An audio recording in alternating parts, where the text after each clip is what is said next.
You take the 20 or so Democrats who are talked about as potential presidential candidates. Which ones would you say are underrated in terms of their prospects of winning the nomination? I'd have to think about that, Mark. I really, nobody's name comes to mind right off the the, top of my the, head. the correct answer is none of them. Yeah, I can't. Yeah, well, that's. I didn't want to say that because I didn't Yeah. want to see. I didn't want to seem like I hadn't thought about it very much, but I haven't. Yeah. Do you consider Gavin Newsom a serious contender, not for the presidency, but for the nomination? Yes, because he's got a lot of, he checks a lot of boxes.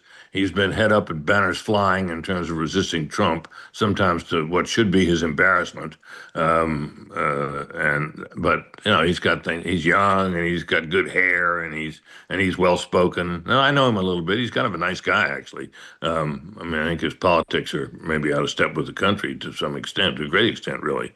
So I think he's somebody. He'll be a factor at least in the early going. Yeah. What about Kamala Harris?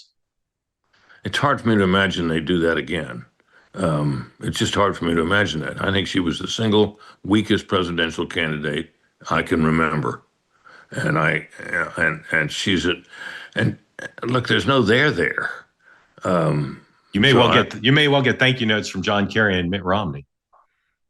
well, uh, still, I hold to that judgment. Yeah, it's not an outrageous position to take. Her supporters would say she was thrown into it, and I say, well, if you didn't think you could win in 90 days, you shouldn't have put your hand up for the nomination. It wasn't like a surprise what the calendar said. Yeah, one of her weaknesses is her tendency to overestimate herself. Yeah. Is there something about Rahm Emanuel that makes you think he could be the nominee? Well, he's taken the same general course to some extent against the grain of the party that I remember a guy named Bill Clinton, we were both deeply familiar with, took. Mm-hmm. He's a very smart guy. He's very able. He's very tough. He ain't cuddly. And I'm not sure how good a backslapper he is, but he's somebody to be reckoned with.